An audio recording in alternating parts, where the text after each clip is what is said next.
All right, Shalom. First, like start by sending out praise to Yahweh by Shem Yahushai by Shem Kakadash. Double honors to the elders and apostles that rule well, and salutations to the brothers that's doing the truth and sincerity. Now, this is just a prophecy update of what's going on in Cameroon. You know, I got two clips, so I'm going to just jump right into it for the lack of time. Is this how you follow news back home? Yes. 2 months ago, John fled his village in southwest Cameroon. He says government soldiers came and attacked and burned houses, and he had no option but to flee with his wife and 2 children, leaving their 3rd child behind. The internet has been cut off, so he has no way of finding out how she's doing or if she's still alive. And we know that right there was, I mean, we know this is prophecy, nonetheless. But I'm, bringing out these clips to show you, what's going on over there. There is going to come over here to America. They had to leave one of their children behind. The internet was cut off. Stuff like that you're going to see happen in America. And, that's really like the famine of the word. Because once the electricity gets cut off, that's it for these people. Or not the electricity, the internet get cut off. That's it for these people. Let me see.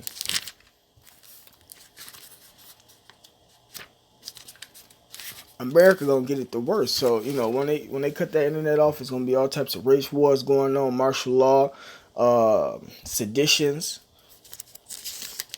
That's why it's important to watch the news, because you prepare yourself for what's to come by watching what's going on in the world, because the elites, they practice over there in them other countries on what they're gonna bring to America.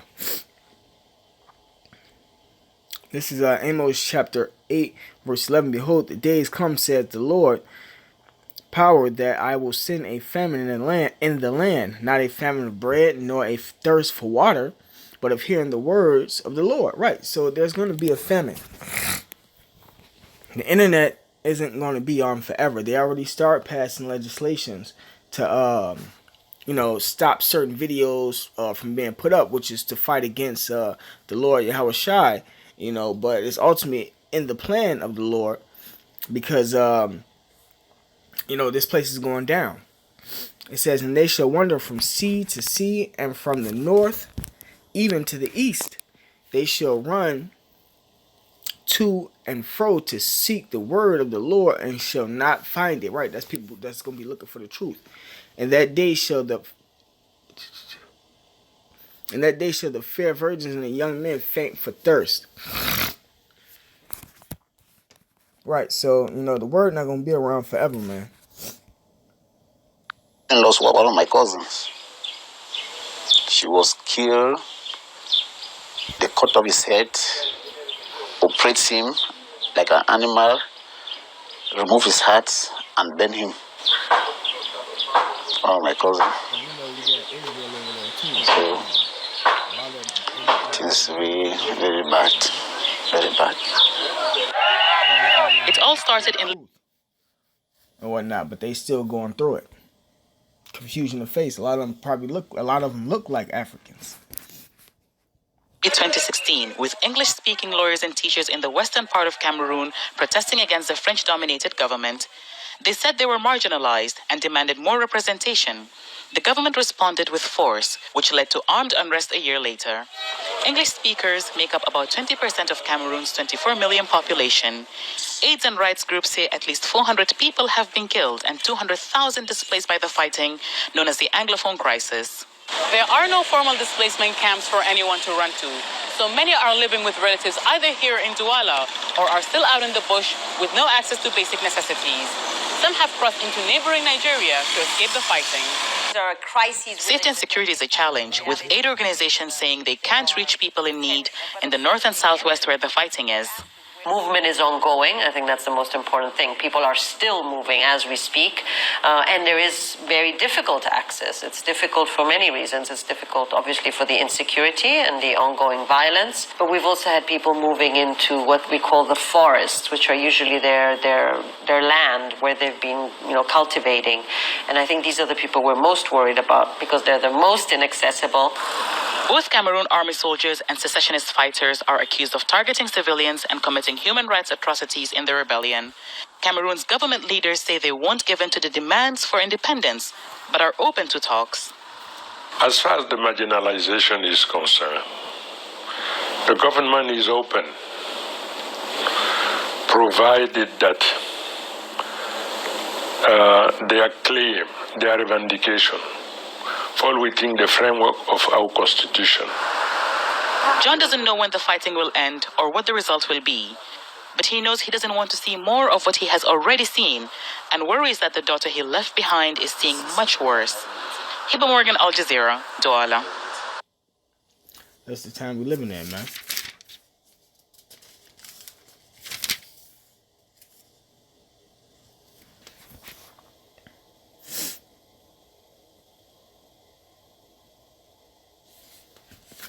So I can get a couple scriptures and I'm going to show this next article.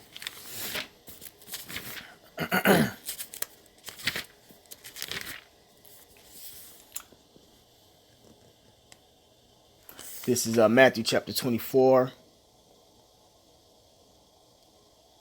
verse 6.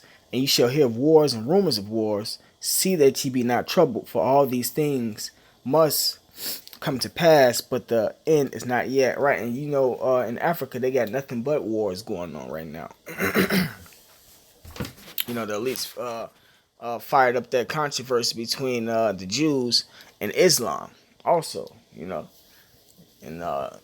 everybody getting caught up in that over there, man.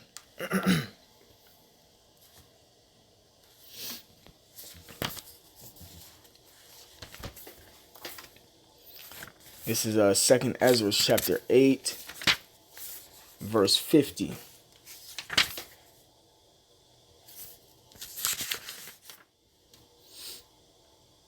For many great miseries shall be done to them that in the later time shall dwell in the world. Right, and what they're going through is a misery. To have to leave your daughter, because of all the fighting and stuff, and not knowing if she's alive, and the internet being cut off, and having to go and flee to the bush, and all of that. Those are miseries, man. Because they have walked in great pride, right? So, them Africans are straight heathens, man. And they actually put us in slavery. So the Lord paying them back, man. And the Israelites that's over there, the Lord fucking them up, for not believing in Him.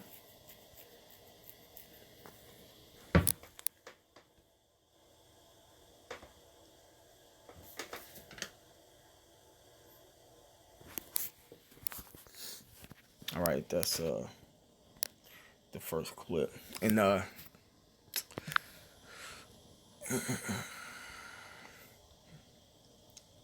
then there it is. Cameroon. This is what Cameroon is. That's the flag.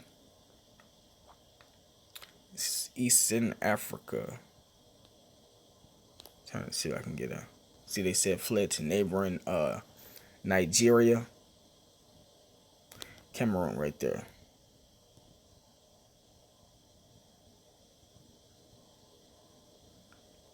Eastern Africa. That's where Cameroon is located. I'm going to show this next clip. I'm going to bring up the map on where it's at.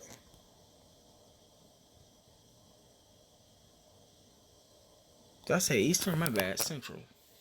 Central Africa. This is Eastern Africa. Towards Eastern Africa. Uganda. I think that's the one. That's coming next. Yep, Uganda.